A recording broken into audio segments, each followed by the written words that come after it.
Back in January at the beginning of 2020, I set a reading goal for the year to read 60 books. Works out to about 5 books a month, and I thought that was super doable. So I even set up a Goodreads account so that I could track my progress throughout the year. And things have been going well, so well apparently, that it is now June and I've read about 50 books this year. So needless to say, I think I'm going to be passing that 60 mark. Today I thought it'd be fun to share my favorite / most interesting reads from the year so far. I like to take any opportunity that I can to talk about books, so this is me taking it. I have about 3 categories of books to talk about today: fiction, throwbacks, and nonfiction. I can't obviously get to all 50 of them because then we would be here all day. I think this is going to be a good time. Looking forward to chit-chatting.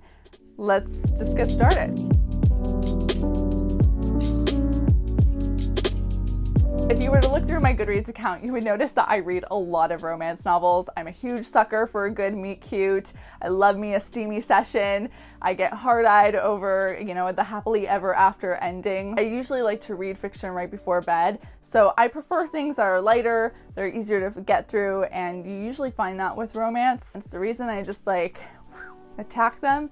Hated that. We're gonna stop that. As a result, I also usually don't remember the details of many of the romance books I read because there is a lot of overlap. So whenever I find that a book stands out and something that I can still remember, I know that it was a good book, at least for me personally. So I want to talk about some of those that just were highlights from the last few months. So the first book I want to talk about is Marriage on Madison Avenue by Lauren Lane. This is the 3rd book in a trilogy, but this is one of those series that, even though it is a series, each book is technically also a standalone. But what bridges these books together is the fact that the heroines in each of these books are friends that were brought together because they found out, and this is not a spoiler, you find this out in the first book, within the first few pages, you find out that they've been seeing the same guy at the same time at, may I add, the guy's funeral. So, sticky situation there. As a result of, them realizing that they just all have poor taste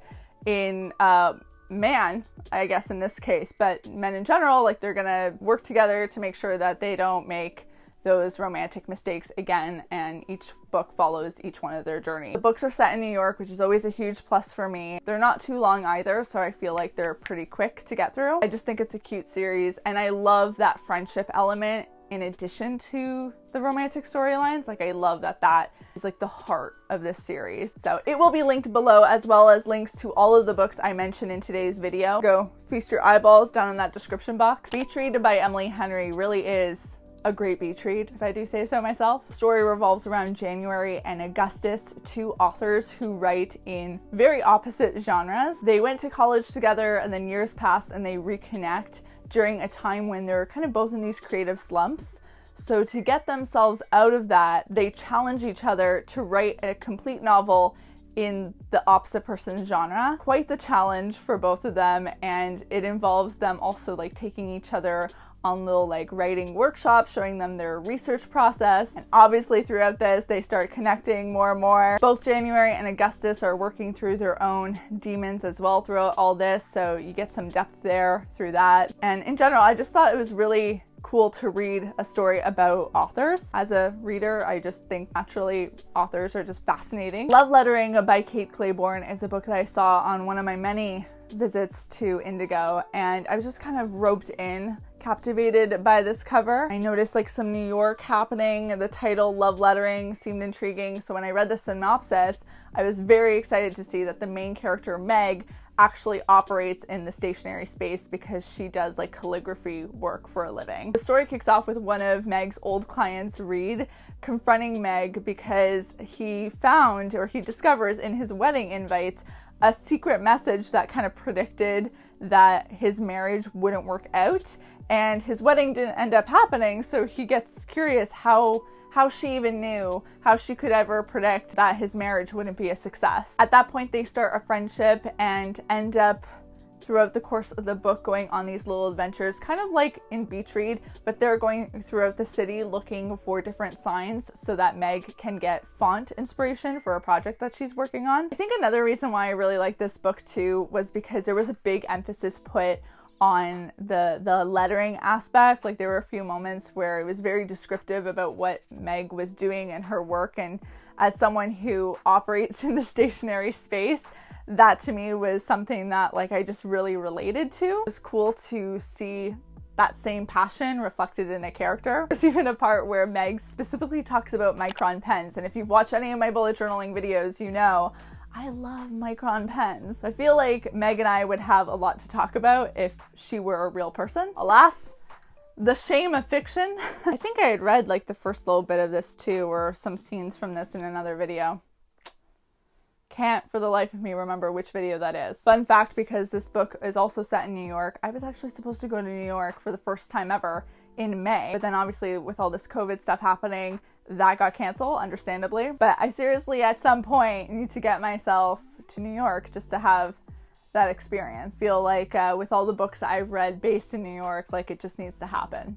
Also, I really want to visit a Trader Joe's and get that like all bagel seasoning. A bit off topic though, so we'll continue. By a Thread by Lucy Score is an office set romance that starts off with Ali and Dominic getting off to a super rocky start, but then finding out that they have to work together. I love office set romances, and I'm a big fan of the enemies to lovers trope. Is it an overused one? Absolutely. Do I look forward to reading it? Every single time. After I finished with this one, I actually ended up binging a ton of Lucy Score's other books, so she's definitely going to be an author that I look out for in the future. That Second Chance by Megan Quinn is the first installment into another standalone series situation, kind of like Marriage on Madison Avenue, where each book follows a new set of characters. Just as a side note, I love, and I don't know if there's a more technical term for it, but these standalone series, especially in the romance genre, because it's not every day that you come across a couple that you can really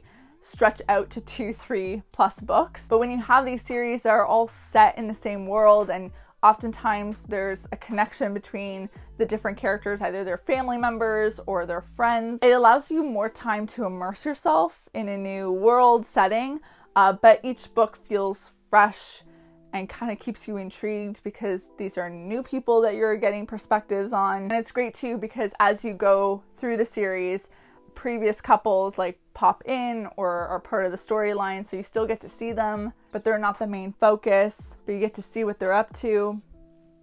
I love it. What connects the characters in this series is a group of brothers who one day get love cursed by a fortune teller, and normally you would just laugh that off, but then a tragedy happens that makes them actually believe the curse exists, which sounds goofy as I say it, but obviously the curse is like a vessel for their fear of love, I guess. I don't know. It does sound weird as I say it, but I enjoyed it. The first book follows Ren and Griffin's storyline, and each novel is just like a really good steamy rom-com situation.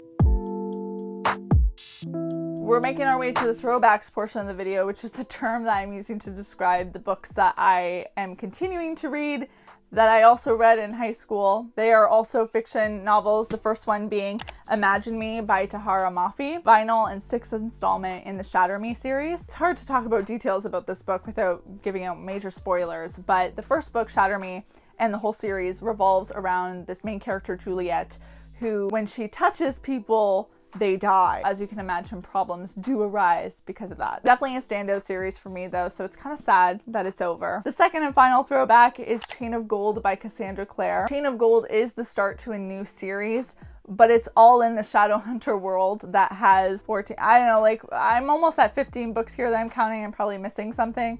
There's a lot of books in this series. It starts with the City of Bones series, which is 6 books. Then there's the Infernal Devices series, and then the Dark Artifices, and now this new one. And the new one, it would have major spoilers for this series, so I can't say anything really about it. What I love about being committed to such a gigantic series like this is that there's so much world building, there's so many different characters, so much history, like it's great, and I feel like I'm being hugged whenever I return to it. It's like my base, and whenever a new one comes out, I always wonder if I'm gonna have that feeling again, and then like I start reading and it's just, it feels so good. Highly recommend starting with City of Bones though if you haven't read this and you want a good fantasy series. Do not judge it based off of the TV show and the movie. The books are so much better. I can't emphasize it enough. Forever in love with these covers. I'm just realizing, look how yellow these pages are. This one's not like that. Look at the difference there. What is happening? This baby has aged on me.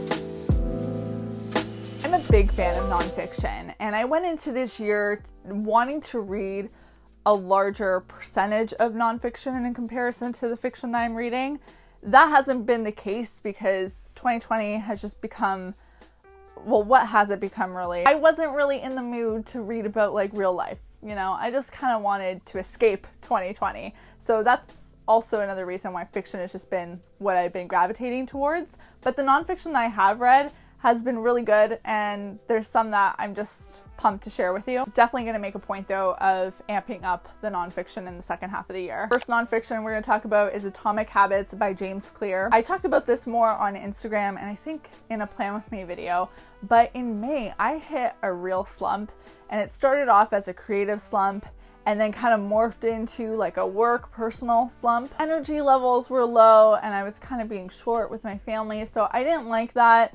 And when I was really trying to think about what the root of the problem was, I realized that I had gotten in the habit of not doing some of my habits that normally make me feel really good, like doing yoga, meditating, gratitude, consuming inspiring content, reading nonfiction. I was really being lax with all of that when quarantine started, so obviously that builds up and it's going to affect you. So needless to say, Atomic Habits felt like a good, you know, jumping off point to kind of getting me back into the swing of things. And I heard so many great things about it online, and I have 50 pages left to still go in it, but that praise is justified, let me tell you. I wouldn't say I'm someone who hasn't realized like how powerful habits can be, but this book like really breaks things down, the whys, the hows of setting habits that you're actually able to follow, and practical ways that you can break habits that you want to stop. On page 162, he talks about the 2-minute rule, which kind of blew my mind when I read it. And the concept is that any new habit that you want to start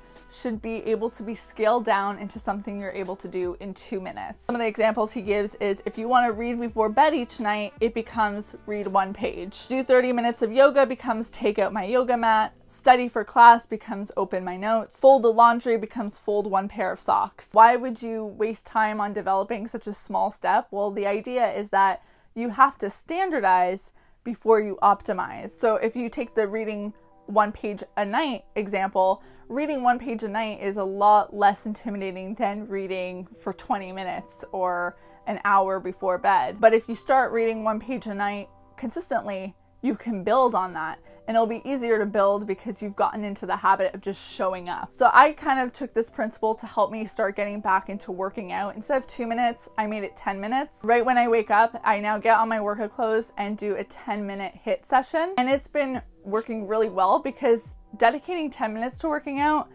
is not nearly as exhausting sounding as dedicating like 40 minutes, an hour to doing an aggressive workout, especially when I'm so out of practice from it. And this concept just really makes a lot of sense to me because mastering things takes time and you have to do it over and over again. So you want to make sure that you are making it easy for you to do something over and over again, because it's much easier to add on to something you're already doing than to completely change your lifestyle overnight. So for me, I'm doing 10-minute workouts right now, but once that becomes so easy and I don't feel like I am dreading it, then I'll be able to add on more time to those workouts. The most important thing for me right now is just getting into the habit of getting on the mat. So good though, and I feel like with self-help books, some self-help books are just motivating, like they're inspiring to read and you just feel like, yes, I want to make changes. This one really gives you practical ways to make those changes. The next book I want to talk about is another one that I haven't quite yet finished, but I am so close. I'm 70% of the way. I need to talk about it.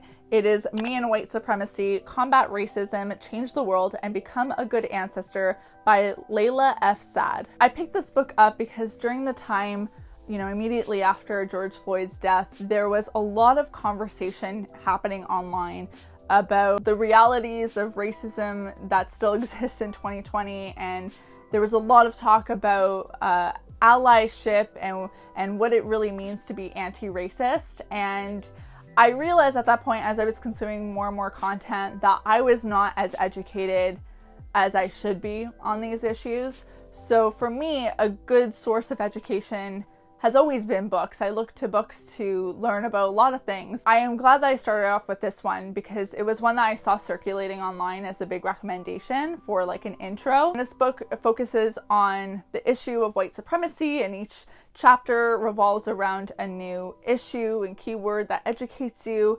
And at the end of that section, there are reflective journaling prompts that you're meant to sit down, reflect on, and write about. I mentioned this on an Instagram post, but this journaling hasn't been fun, but it's been very informative. And I feel like in a short amount of time, I've already learned a lot, and I still have so much more to learn. So there's a few more books about anti-racism that are on my reading list. I want to thank all of you on Instagram for giving me your recommendations. That has been super helpful. I really like the learning/work aspect of this one. So if this is a topic that you want to kind of dive deeper into, I'd recommend it. Get Out of Your Own Way by Dave Hollis, A Skeptic's Guide to Growth and Fulfillment. I've read Rachel Hollis's books, so I was intrigued by this one because it is written in the same style, in the sense that each chapter focuses on some limiting belief that we tell ourselves that gets in the way of us having success or finding success in life. And Dave breaks it down, takes that chapter to break down why that's a lie. For example, the lie, my work is who I am. The lie, everyone is thinking about what I'm doing. Failure means you're weak. I can phone it in and just be fine. If they don't need me, they won't want me. On and on and on. I ended up enjoying this though more than I thought I would. I wouldn't say there was anything revolutionary dropped here. I read a lot of self-help books, and at the end of the day, I think a lot of self-help books are saying similar things, but just in a unique way that resonates better with different people. But I found Dave's stories really interesting, and there's one line concept he talks about how success can mess with you just as much as failure. And I remember reading that line and just having that aha moment, because I think we often romanticize what happiness and satisfaction levels we'll get from success, to the point where, again, we set these expectations, and then when we hit those milestones, we realize, oh, okay, that happened. And for me personally, like, I think sometimes I too can get caught up in getting to a certain achievement and not appreciating the journey as much. So that was like a good reminder too, to, hit the pause button and enjoy the process, because that's where you really get your fulfillment. Two other books I read were Text Me When You Get Home by Kayleen Schaefer and Super Attractor by Gabrielle Bernstein. Text Me When You Get Home is a book I first heard about on Ingrid Nielsen's channel, and it's a book all about female friendships. I could go on and on about how important female friendships have been in my life, and just in general how important I think they are. I think we often talk about relationships in terms of romantic ones. For me, I just have always felt like it's a bit unrealistic to expect that I'm going to find this one guy that's going to support me in every way that I need, satisfy every emotional need, when I look at my friendships and I get something so special from each one of them. And together they create this really great support system for me. And those players in that support system are just as important as any romantic one, as my family ones. So it was interesting to read a book that was kind of celebrating the female friendship. I feel like I could do a whole video talk about friendships. Super Attractor is a completely different type of book. If you are familiar with the law of attraction, The Secret, Gabrielle Bernstein kind of operates in that space. I found like the first half of this book so good.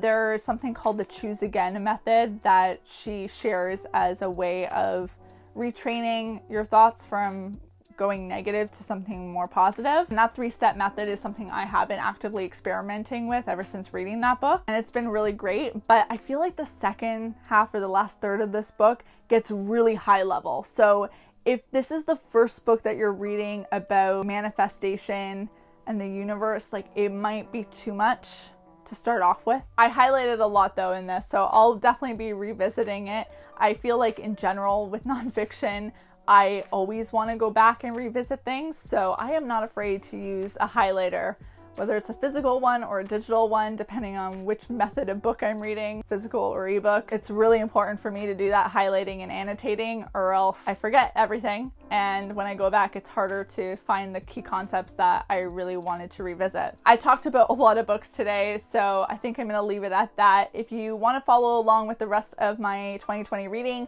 check me out on Goodreads. I also talk about what I'm reading on Instagram. I'm at Caitlin Marie De Silva if you're not already following me there. I also definitely have wanted to do more book content on this channel, so if that's something you're interested in, if there's anything specifically you'd want me to talk about, let me know in the comment section down below. Let me know also if you have any book recommendations for me. If you haven't already and you're curious about this whole like bookshelf situation, I have a whole home library tour on my channel. It will be linked below. This will also probably be, unfortunately, the last time you see this set in quite a bit because I am going back to the city shortly. Kind of sad to leave the bookshelves behind. Hit the subscribe button and the notification bell. Like this video if you enjoyed it. I will see you all very soon with a new video though, and until then, bye everyone.